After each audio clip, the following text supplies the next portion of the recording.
The old man had seen many great fish.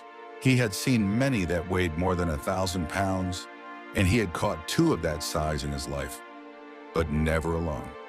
Now alone and out of sight of land, he was fast to the biggest fish that he had ever seen, and bigger than he had ever heard of, and his left hand was still as tight as the gripped claws of an eagle. 63. It will uncramp though, he thought. Surely it will uncramp to help my right hand. There are three things that are brothers, the fish and my two hands. It must uncramp. It is unworthy of it to be cramped. The fish had slowed again and was going at his usual pace. I wonder why he jumped, the old man thought. He jumped almost as though to show me how big he was. I know now anyway, he thought. I wish I could show him what sort of man I am. But then he would see the cramped hand. Let him think I am more man than I am, and I will be so. I wish I was the fish, he thought, with everything he has against only my will and my intelligence. He settled comfortably against the wood and took his suffering as it came, and the fish swam steadily and the boat moved slowly through the dark water. There was a small sea rising with the wind coming up from the east, and at noon the old man's left hand was uncramped. Bad news for you, fish, he said, and shifted the line over the sacks that covered his shoulders. He was comfortable but suffering, although he did not admit the suffering at all. I am not religious, he said, but I will say 10 our 64 fathers and 10 Hail Marys that I should catch this fish, and I promise to make a pilgrimage to the Virgin of Cobre if I catch him. That is a promise. He commenced to say his prayers mechanically. Sometimes he would be so tired that he could not remember the prayer, and then he would say them fast so that they would come automatically. Hail Marys are easier to say than our fathers, he thought. Hail Mary, full of grace, the Lord is with thee. Blessed art thou among women, and blessed is the fruit of thy womb, Jesus. Holy Mary, Mother of God, pray for us sinners now and at the hour of our death. Amen. Then he added, Blessed Virgin, pray for the death of this fish, wonderful though he is. With his prayers said and feeling much better, but suffering exactly as much, and perhaps a little more, he leaned against the wood of the bow and began mechanically to work the fingers of his left hand. The sun was hot now, although the breeze was rising gently. I had better rebait that little line out over the stern, he said. If the fish decides to stay another night, I will need to eat again and the water is low in the bottle. I don't think I can get anything but a dolphin, 65 here. But if I eat him fresh enough, he won't be bad. I wish a flying fish would come on board tonight, but I have no light to attract them. A flying fish is excellent to eat raw, and I would not have to cut him up. I must save all my strength now. Christ, I did not know he was so big. I'll kill him though, he said, in all his greatness and his glory. Although it is unjust, he thought, but I will show him what a man can do and what a man endures. I told the boy I was a strange old man, he said. Now is when I must prove it. The 1,000 times that he had proved it meant nothing. Now he was proving it again. Each time was a new time, and he never thought about the past when he was doing it. I wish he'd sleep and I could sleep and dream about the lions, he thought. Why are the lions the main thing that is left? Don't think, old man, he said to himself. Rest gently now against the wood and think of nothing. He is working. Work as little as you can. It was getting into the afternoon and the boat still moved slowly and steadily. But there was an added drag now from the easterly breeze, and the old man, 66, rowed gently with the small sea, and the hurt of the cord across his back came to him easily and smoothly. Once in the afternoon, the line started to rise again, but the fish only continued to swim at a slightly higher level. The sun was on the old man's left arm and shoulder and on his back, so he knew the fish had turned east of north. Now that he had seen him once, he could picture the fish swimming in the water with his purple pectoral fins set wide as wings and the great erect tail slicing through the dark. I wonder how much he sees at that depth, the old man thought. His eye is huge, and a horse with much less eye can see in the dark. Once I could see quite well in the dark, not in the absolute dark, but almost as a cat sees. The sun and his steady movement of his fingers had uncramped his left hand now completely, and he began to shift more of the strain to it, and he shrugged the muscles of his back to shift the hurt of the cord a little. "If you're not tired, fish," he said aloud, "you must be very strange." He felt very tired now, and he knew the night would come soon, and he tried to think of other things. He thought of the big leagues. To him, they were the Grand 67 Ligas, and he knew that the Yankees of New York were playing the Tigers of Detroit.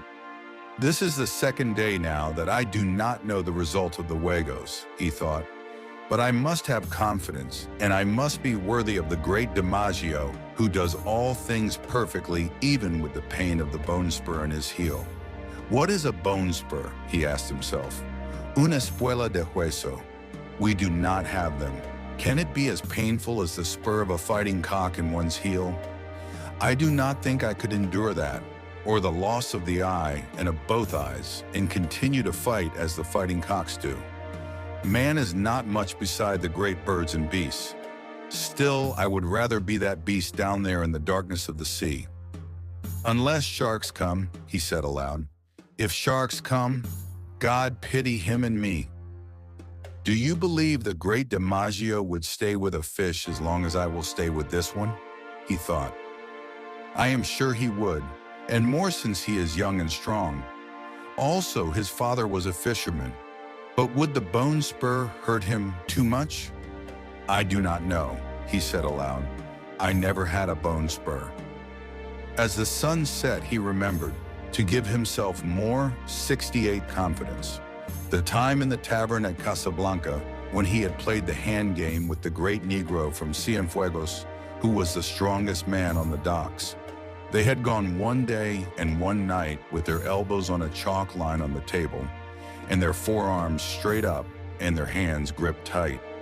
Each one was trying to force the other's hand down onto the table. There was much betting, and people went in and out of the room under the kerosene lights, and he had looked at the arm and hand of the Negro and at the Negro's face. They changed the referees every 4 hours after the first 8 so that the referees could sleep.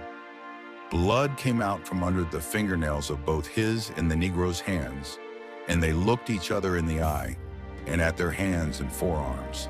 And the bettors went in and out of the room and sat on high chairs against the wall and watched.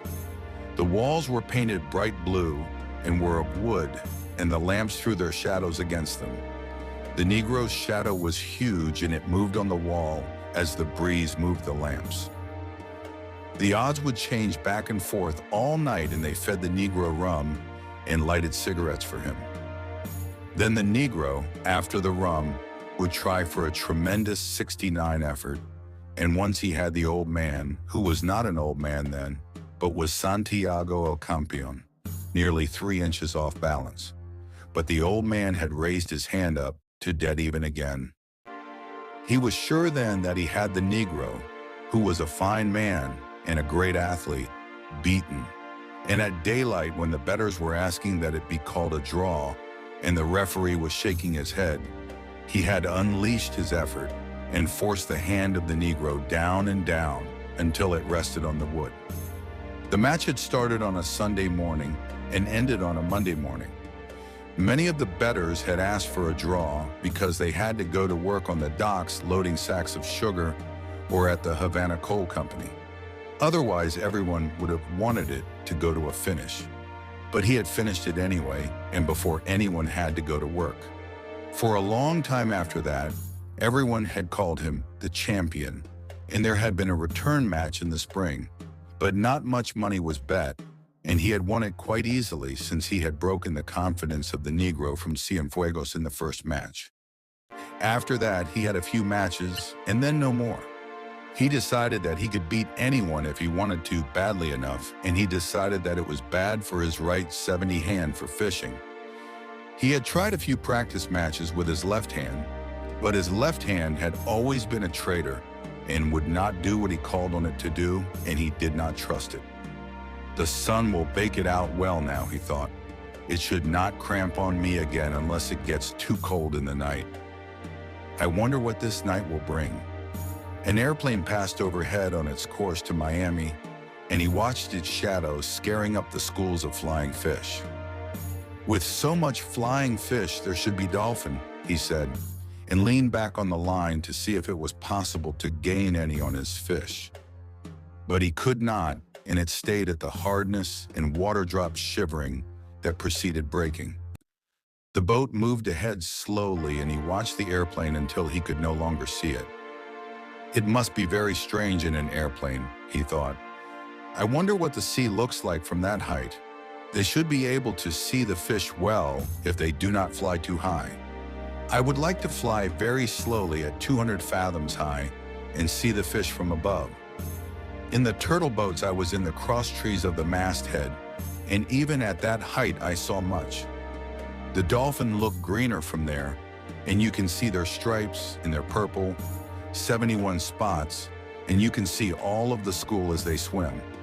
Why is it that all the fast-moving fish of the dark current have purple backs and usually purple stripes or spots? The dolphin looks green, of course, because he is really golden. But when he comes to feed, truly hungry, purple stripes show on his sides as on a marlin. Can it be anger or the greater speed he makes that brings them out? Just before it was dark, as they passed a great island of sargasso weed that heaved and swung in the light sea, as though the ocean were making love with something under a yellow blanket. His small line was taken by a dolphin. He saw it first when it jumped in the air, true gold in the last of the sun, and bending and flapping wildly in the air. It jumped again and again in the acrobatics of its fear, and he worked his way back to the stern and crouching and holding the big line with his right hand and arm. He pulled the dolphin in with his left hand, stepping on the gained line each time with his bare left foot. When the fish was at the stem, plunging and cutting from side to side in desperation, the old man leaned over the stern and lifted the burnished goldfish with its purple spots over the stem. Its jaws were working convulsively in quick bites against 72. The hook and it pounded the bottom of the skiff with its long, flat body, its tail and its head, until he clubbed it across the shining golden head, until it shivered and was still. The old man unhooked the fish, rebaited the line with another sardine and tossed it over. Then he worked his way slowly back to the bow. He washed his left hand and wiped it on his trousers.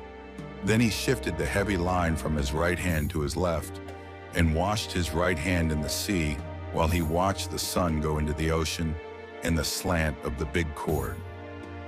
He hasn't changed at all, he said, but watching the movement of the water against his hand, he noted that it was perceptibly slower. I'll lash the two oars together across the stern, and that will slow him in the night, he said. He's good for the night, and so am I. It would be better to gut the dolphin a little later to save the blood and the meat, he thought. I can do that a little later and lash the oars to make a drag at the same time. I had better keep the fish quiet now and not disturb him too much at sunset. The setting of the sun is a difficult time for all fish. He let his hand dry in the air, then grasped the line, 73 with it, and eased himself as much as he could and allowed himself to be pulled forward against the wood so that the boat took the strain as much or more than he did. I'm learning how to do it, he thought. This part of it anyway. Then too, remember he hasn't eaten since he took the bait, and he is huge and needs much food. I have eaten the whole bonito. Tomorrow I will eat the dolphin. He called it dorado. Perhaps I should eat some of it when I clean it. It will be harder to eat than the bonito. But then, nothing is easy.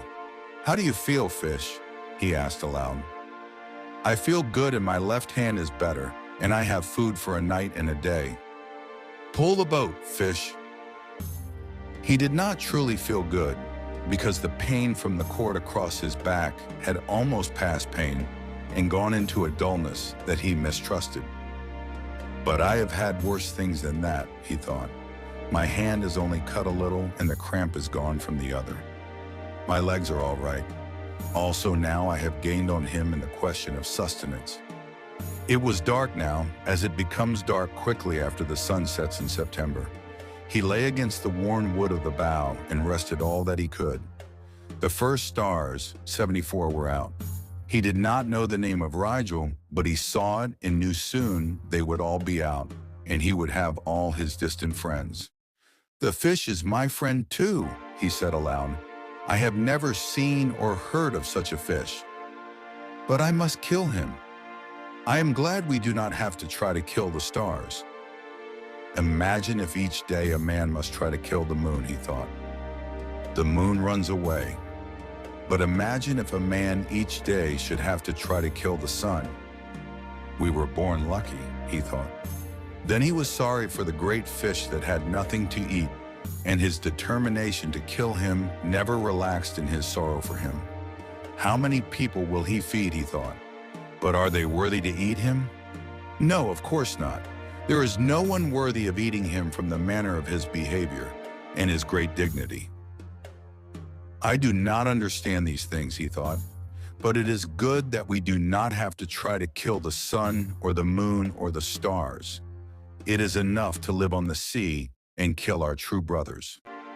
Now, he thought, I must think about the drag. It has its perils and its merits. I may lose so much line that I will lose him if he makes his effort, and the drag 75 made by the oars is in place, and the boat loses all her lightness.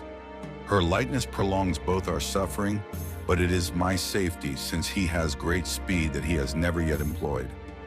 No matter what passes, I must gut the dolphin so he does not spoil, and eat some of him to be strong. Now I will rest an hour more and feel that he is solid and steady before I move back to the stern to do the work and make the decision.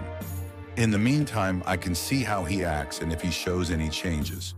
The oars are a good trick, but it has reached the time to play for safety. He is much fish still, and I saw that the hook was in the corner of his mouth, and he has kept his mouth tight shut. The punishment of the hook is nothing. The punishment of hunger, in that he is against something that he does not comprehend, is everything. Rest now, old man, and let him work until your next duty comes. He rested for what he believed to be 2 hours. The moon did not rise now until late, and he had no way of judging the time. Nor was he really resting, except comparatively. He was still bearing the pull of the fish across his shoulders, but he placed his left hand on the 76 gunwale of the bow and confided more and more of the resistance to the fish, to the skiff itself. How simple it would be if I could make the line fast, he thought, but with one small lurch, he could break it. I must cushion the pull of the line with my body and at all times be ready to give line with both hands. But you have not slept yet, old man, he said aloud. It is half a day and a night, and now another day, and you have not slept. You must devise a way so that you sleep a little if he is quiet and steady. If you do not sleep, you might become unclear in the head. I'm clear enough in the head, he thought, too clear.